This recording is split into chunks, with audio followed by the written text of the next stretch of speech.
Pala sa inyo guys, na someone told me, sa mukha ko talaga guys, harap-harapan. Sinabi talaga sa akin na, alam mo, bobo ka. Ganun. Pero not all the time naman guys, I have learned sa buhay ko na kung ano yung sinasabi sa akin, not all the time, I take it negatively.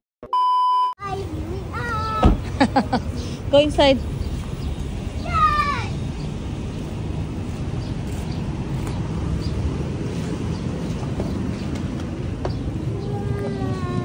With a painting thing and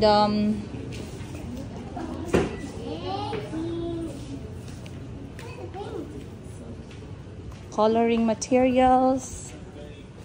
It's not there. Asan yung coloring materials? Here, it's here on this side, love. Go ahead. Okay, here. This one, crayons. Not crayons. I mean painting. Painting on the other side. Here. Oh, it's not here. I don't see. Watercolor here in the counter. There, down there. Kaya ang pinakabarato lang gang. This one. Yeah, how about for Chico? For Chico, isa pa. Wow. And then, mga coloring books. Baba sa paper bags. Baba sa paper bags. Okay. Kita nyo si Calvi, guys. Sa mga workbooks, coloring books, sobrang excited. Yeah, there. Choose your coloring books. And one for Chico, too. Let me see that. I think it's folding paper. You're going to build something.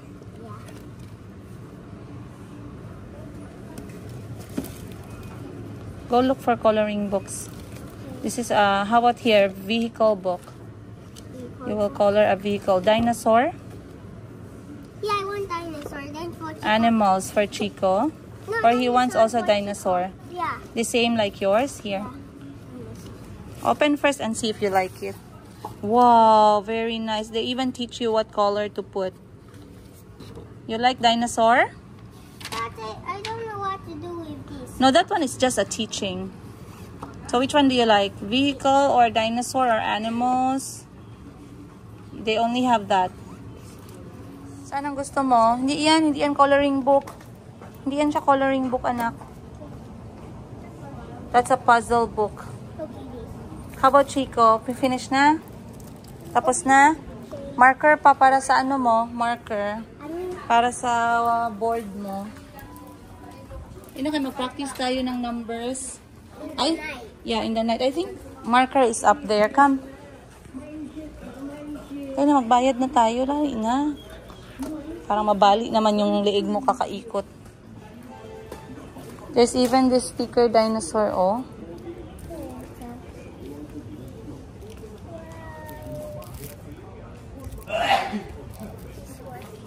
How about Chico? I want number sticker for me. For Chico, dinosaur. Is this sticker? Yes. For Chico is dinosaur? Yeah. Tara, bayad na tayo. Tara na. And marker na lang. Naadala ang marker lang, no? Whiteboard marker lang, please. Hi guys! Happy Wednesday! Huminga muna no? Happy Wednesday! Medyo madilim tayo ngayon dahil parang uulan. Pero baka kami sa Wednesday at lumalaban dahil wala tayong choice. Kailangan nating lumaban. And that's something that we have to do kasi alam nyo naman, meron tayong mga chikiting na mga kulot na nag-aantay sa atin sa ating bahay. And ang saya nga ni Calvi today kasi ilang araw niya na akong nire-request na bilhan siya ng painting set or yung watercolor set. So finally, nabilhan ko na siya kanina at sobrang saya niya. Syempre, dapat pag meron siya, meron din yung kapatid niya. So okay lang naman guys kasi yung gusto ng mga anak ko, hindi naman mahal. Pero they really do appreciate yung mga ganong klaseng bagay. And sumama na lang din ako since malapit lang naman siya. Another Productive day for us, of course. Ayan, pinasok na rin namin yung pagbebenta ng Labubu set, guys. Naalala ko na naman. Yung Labubu set, marami, medyo nakabenta naman kami. Meron kami mga clients na taga-abroad. Maraming salamat at pinili nyo sa aming bumili ng Labubu Have a Seat o version 1 tsaka version 2. Kasi yun talaga yung pinakagusto nyo. Nakakagigil naman kasi. Pero pag wala naman kasali sa budget natin, guys, huwag na kayong manggigil. Ayan. Dahil kung hindi natin kaya yung Labubu, doon na lang tayo sa Labibi. Sino si Labibi? Anyway, nakwento ko nga pala sa inyo, guys, na someone told me, sa mukha ko talaga, guys, harap-harapan. Sinabi talaga sa akin na, alam mo, bobo ka. Ganun. Pero not all the time naman, guys, I have learned sa buhay ko na kung ano yung sinasabi sa akin, not all the time, I take it negatively. Yung pagsabi sa akin ng bobo ka, may reason bakit niya sinabi yun. Okay? So, basically, may nakilala ako. Ayan, nag-uusap kami. And then, kasama ko yung mga anak ko. At na-curious nga siya. Sabi niya sa akin, ang napaka-cute naman ng mga anak mo. At nung nakita niya yung babae, which is si Mayumi, sobrang nagandahan talaga siya na, apakaganda naman ng batang ito. Si Nechitech. Sabi ko, siya po ang aking bunsong anak. Yan po si Mayumi. And then, sabi niya, gusto kong makita yung tatay. Yung tatay talaga agad, hindi pwede yung nanay. Hindi ba ka panipaniwala na maganda yung anak ko dahil sa nanay na mukha? Grabe naman kayo. So anyway, na-curious sa mukha ng tatay. Ako okay lang naman, pero hindi ko na sinabi. Hindi ko na sabi ko, wag na, kalimutan mo na yung mukha ng tatay. Isipin na lang natin, pinitas ko sa puno ng mansanas yung mga anak ko. Ganun. Dinadaan ko na lang sa joke. Pero syempre, hindi nadala sa joke, guys. And then sabi, nag-mention itong aking nakilala na, alam mo, ang cute ng mga anak mo, tsaka ayan, yung babae mo, pasok na pasok yan ngayon sa commercial, sabing ganun. Sabi ko nga po pag napansin siya ng diaper, or ng gatas, or ng skincare, or ng hair care, pwede, o diba? Wala namang problema yun, kasi lahat naman yan ay pang-paaral ng mga bata. Education fund. Meron kong pinag-iisip na ganun, no? Pero anyway, sabi niya sa akin, ang galing naman, ang ganda naman, ang cute ng mga bata. Bakit hindi nyo pasukin yung pagva-vlog? Gumanon. And then I'm like, nagva-vlog na po talaga ako about sa buhay ko as single nanay ng aking mga anak. And then dun siya napalingon, yung parang, what? Single nanay ka ng mga apaka-cute na kulot na to? Sabi ko, opo, yan. Tapos, long story short, nagkakwentuhan kami ng konti and then everything. And then hindi umabot din sa point na curious siya sa mukha ng tatay. So, ang ginawa nito nakilala ko, guys, binuksan ang aming YouTube channel. At doon nga naungkat ang lahat. At doon nga nakita niya ang pagmumukha na pinanggalingan ng kalahati ng katawan, kalamnan, kasukasuan, dugo, utak, at ang genes ng aking mga anak. And then nakita niya, in fairness naman hindi ako nagsabi nito, guys, baka sabihin niyo binubuhat ko yung sarili kong bangko Yung sinabi ng tao na kilala ko ay for her, hindi para sa akin. Alam ko iba-iba tayo ng level ng iba-iba tayo ng pleasing personality, tawag nito, basihan. Pero para sa kanya, nagwapuhan siya, o sabi niya, may itsura daw talaga yung tatay. So, hindi naman ako nag-comment, kasi hindi naman yung tungkol sa itsura Sabi nga nila, humanap ka ng pangit at ibigin mo ng tunay, kasi sa pangit hindi ka iiyak. Ano daw? Umiyak pa rin po. So, anyway, sabi niya, may itsura daw. And then, napanood niya yung kasal. And then, nagtanong siya, syempre nahulog yung tanong, sa bakit ba daw kami nagkahiwalay. So, yun na-mention ko at naikwento ko ng konti yung summary, ganito, ganyan. And then, bigla niya nasabi, after niya narinig yung story, wala siyang maraming satsat, wala siyang maraming sinagot. Sabi niya lang sa akin, bobo ka. And then, natahimik ako, guys, kasi yung sinabi niyang yun, 2 word lang, pero tumagos talaga sa akin, sa katawang ko, tumagos talaga siya. Kasi to be honest with you guys, I would say the same thing to myself. Alam niyo bakit niya nasabi na bobo ako? Kasi, dahil lang sa fact na nagpakasal ako agad. Okay? Kasi iba-iba kasi tayo ng standing Again, no offense. Wag po tayong ma-offend. Yung iba-iba ang pananaw nyo, iba-iba ang opinion nyo. Iba din po ako, iba din po etong sa nakilala ko. So sabi niya, sana nung time na yun, nag-isip ka muna na naku, baka hindi naman ganito, ganyan. Baka parang meron kang iisipin in the future, at least hindi naman kayo bawal magsama, pero mas madali or hindi masyadong mas complicated kapag hindi kayo pinakasal or hindi kayo nagkasal. Kasi ako guys, to be honest with you, right here, right now, I will tell you that I am a big believer of wedding. I am a big believer of marriage. I am a big believer of a union, legal union between husband and wife. And all of that changed just because this marriage, this legal union na meron ako ngayon ay nag-fail totally. Nag-fail totally, and it changed my outlook in life. It changed my mindset. Once again, disclaimer, this is my own opinion based on my experience. I am not telling anyone to think the same or to believe the same as I do. Okay? Wag po tayong ma-offend sana. I'm just saying na naging bobo din talaga ako. I did not think properly, or I was not even practical. I think I was just in love. Let's just be honest. Walang ibang other word dyan. I was just too in love at the idea of having a partner in life, of the idea of having a husband, of the idea of having a father of my children, of the idea of having a partner for richer or for poorer till death do us part. Okay? I believed too much in it. And pagkatapos nag-fail ang aking marriage, isa sa pinaka-challenging na part ng aking separation ay ang legalities or documentation. Kasi hindi ko naman tinago sa inyo na I tried to file for divorce sa bansa ng tatay ng mga anak ko. Kasi meron dun eh. And medyo kaya ko lang siyang bayaran.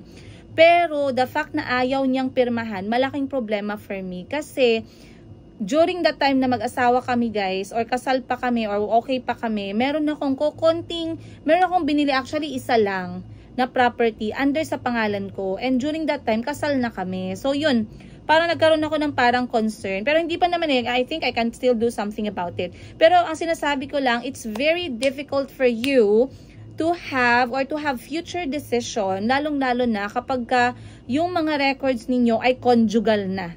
Or dalawa na kayo yung may-ari or may karapatan sa isang bagay. I'm not only talking about the children, I'm not only talking about, about many things.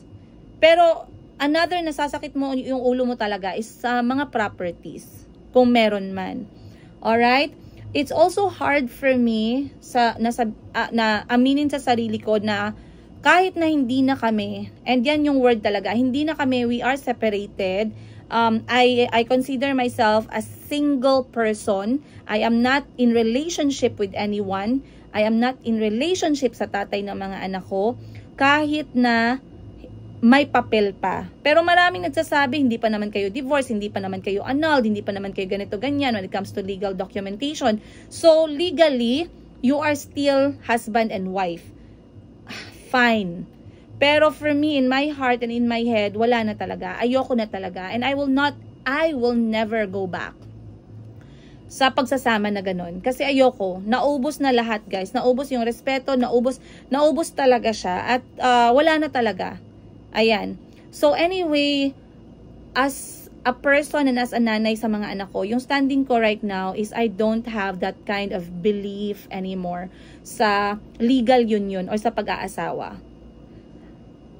I am so done with the idea of that na right now I can even tell my daughter sa edad niya na 9 na buwan na pag dumating yung araw na na-in-love yung aking anak, ay nakoy sasabihan ko talaga siya, huwag magmadaling magpakasal. Kung gusto ng anak ko magpakasal, fine, okay lang, nandyan pa rin ako sa tabi niya, inshallah. Pero huwag magmadali. Pwede naman kayong magmahalan, pwede naman kayong magrespetuhan na wala yung papeles. Okay?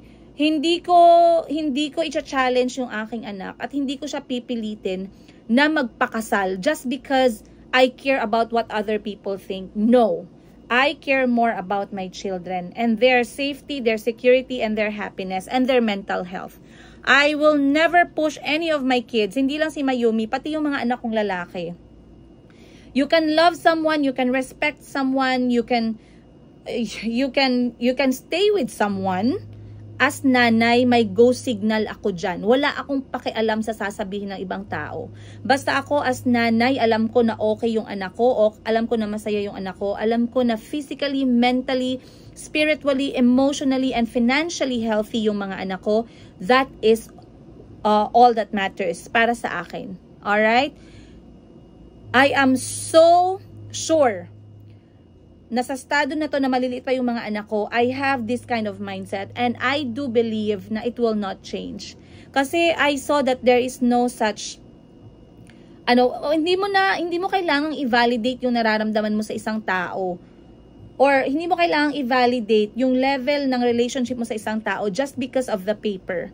Just because kasal kayo, just because asawa mo ko, okay na, goods na. No. In the end, it is how you treat me when we are left in a room. Okay?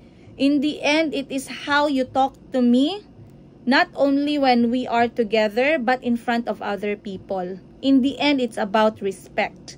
In the end, it's about trust na meron tayo sa isa't isa. Number one for me is yung respeto. At yung respeto, hindi madidiktahan ng papel yan. She's the wife. So, are people supposed to respect me? Are people supposed to treat me extra special because I'm your wife? No. People will treat me with respect and extra special because you as my partner is treating me with respect and you are treating me extra special. I don't ever want to hear the word na she's the wife or she's the husband kasi kasal sila. Are you married? Like, so what if we're married? So what if we did the wedding? So what if we are legally united sa papel? The important thing is I was not happy. The important thing is this person is not happy in the relationship or in the course of marriage. Pero yun nga lang guys, kapag ka merong papel, mahirap talaga kasi kailangan mong asikasuhin yun. If you are bothered with the fact that you are legally united or legally married in the paper, mahihirapan ka talaga, lalo na kung yung isa sa inyo is ayaw pumirma. But pag hindi naman kayo kasal or hindi naman kayo legally nagpirmahan na kasal kayo or hindi nyo na nagsama lang kayo and you loved each other, you respected each other, and you have this kind of mutual respect for each other, regardless of how long, you know, you can always have that peace of mind na if one day hindi man mag-work out, you will walk out as mature people na walang stress. Okay? So, no offense, but I am not a believer anymore of wedding and marriage and the legal papers. I am not bothered by them anymore. And like I said, if one day my children will ask me about these things, if my children are bothered about these things, I am going to be there to guide them along the way and what I think about the whole thing. In the end, what my children thinks about themselves is the most important thing. If they bother na isipin ko anong iniisip ko for them, well and good. Pero yung kapakanan ng mga anak ko as individual ang napaka-importante. Hindi ang iniisip ng ibang tao. Wala po akong pakialam. Alright?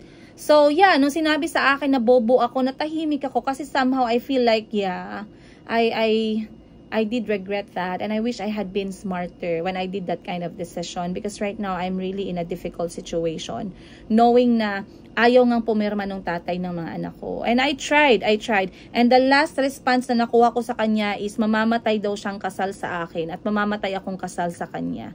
So nahihirapan talaga ako guys kasi with that kind of word yung parang ilang beses na akong nag-try. 3 beses na yata, 4 na beses ko nang hiningi yan. Napirmahan lang at least. And then wala na, tapos na. Kasi yun lang naman eh. I just want to remove that. I just want to remove that legal union, that document. And then after that, mas madali na ako makakapag-process ng mga kailangan kong i-process. Na mga personal, you know, transactions ko for me and my children. So, baka may magalit na naman sa inyo dyan, ganyan, kasi ganito, bakit mo ipagkakaila or ganito, ganyan. Guys, however I'm going to share with you my life, you will never understand or you will never feel how I felt. You will never see deep in my head and you, you will never feel kung ano yung naramdaman ko mentally, physically, mentally most especially, emotionally of course, kung bakit ganito ako kadesidido na gawin yung mga bagay na gusto kong gawin for the sake of my children or for the sake of myself. And you cannot blame me kasi in the end, if you are the one who provides for your children, you will think of yourself first. Otherwise, sino ang magpro-provide? Otherwise, sino ang haharap para sa mga anak ko? Alright? So, fine. Bobo ako. But then, I was only a bobo for 3 years, guys. Naging bobo lang po ako. Naging bulok lang ako ng 3 taon. 3 taon lang binilang ko doon. Pero 5 taon actually kaming kasal. Pero at least, I would, you know, look at the bright side. Merong iba sa atin na umaabot ng 10. Merong ibang sa atin na umaabot ng 20 years. Merong iba umaabot ng whole life, like 30 years, 40 years, na magkasama na alam naman nila na they are being mistreated, disrespected, not loved, you know, dishonored, pero they stayed kasi there's a lot of factors. Kaya nga, every day, every time I realize something, I try to be less or not judgmental kasi hindi natin malalaman at never nating maiintindihan yung pinagdaanan ng isang tao. Okay? So, ngayon may mga nagsasabi sa akin na live-in lang si ganito, live-in lang si ganyan, kahit hindi naman kasal. I don't care. You know, let them live their life. Let them be together regardless if they're married or not. Kasi for me, it doesn't even matter. You cannot say this person love this other person because they are married. No. Hindi mo masasabing ganyan. Alright? Hindi mo masusukat yung pagmamahal mo sa isang tao dahil lang sa papel. Hindi mo masusukat yung respeto ng isang tao dahil lang sa papel. You don't know what happens when the door is closed. Alright? So, sa mga hindi nagpapakasal dyan, salute. Sa mga nagpapakasal dyan, salute pa rin sa inyo guys. Sana maging masaya kayo forever kasi I still do believe in love. I still believe in respect and love. I really do. Pero most of all, I really believe na love follows respect. And respect should always be up here. Because without respect, then you cannot say that you love that person. Not only respecting that person when you are together, but respecting that person when you are around other people. Most especially around your children. I hope you guys are getting me and I hope you guys understand what I was sharing here. At yeah, sana meron kayong natutunan sa sinabi ko. And wag po tayong magalit na sinabihan po ako ng bobo kasi hindi po talaga ako matalino 100%. Meron po talagang panahon na bobo po talaga ako at hindi po ako nag-iisip. Okay? Kaya nga po, the most expensive lesson in life ay ang experience. Okay? You will never learn if you did not experience something. So everything that I had learned or I have learned or I will learn, it's all because I experienced them first. It's because I failed with them first. Tandaan nyo guys, wala masyadong learning pag nag-success ka agad. Wala masyadong learning kapag nakuha mo agad or naabot mo agad yung gusto mo sa buhay. But fail. Fail the first time, fail the second time, fail a lot of times. And you will see how much and how deep you are going to learn. Hindi lamang sa buhay, hindi lamang sa personal growth, marami pang bagay. Ayun. So I do appreciate people who can tell those words to me, harap-harapan, wala po akong pakialam. I will suck it in, I will keep quiet, I will reflect on it, and if you are right, I will agree with you. And I don't mind being called like that, kasi hindi naman talaga lahat ng oras guys nag-iisip po ako. Alright? And I know you guys who are listening to me right now, masasabi nyo na meron din kayong mga maling nagawa sa buhay. Meron din kayong mga desisyon kung saan pumalpak kayo. Alright? So, hindi ako galit. Hindi talaga ako galit. In fact, I was happy she said that to my face. Because I would have said that to my face. Even her not telling me. You know? But it's okay. Right now is what matters. I am with my children. I am healthy. I am happy. I am with the people I love. I did all the things that I wanted to do. Ayan. I did all the things that I really wanted to do for myself. Lalong-lalo na yung mag-start ng business na to. This is one of my dream. I manifested having our own house and alhamdulillah, it was given to us. I manifested having my first ever car na kahit na binabayaran ko siya, wala akong pakialam. Ang importante, nagkaroon ako ng sasakyan sa buong buhay ko. After 34 years old, nagkaroon ako ng isang sasakyan. I'm happy. I have trusted people around me. That really matters. My sisters love me regardless of what happened. They believe in me still, and they know if I decide on something, they know there's a big reason behind that. And of course, sa inyong lahat na patuloy na sumusuporta sa akin, sa amin ng mga anak ko, sa mga taong pinagkakatiwalaan ko, at sa mga kapatid at kay mama. Ayun, maraming salamat you guys. Mahal na mahal namin kayo at sana wag nyo kaming iwan as I still go through life with my children as a single nanay, as a single parent of my 4 beautiful half African, half Filipino kids. Much love once again from us. Maraming salamat guys.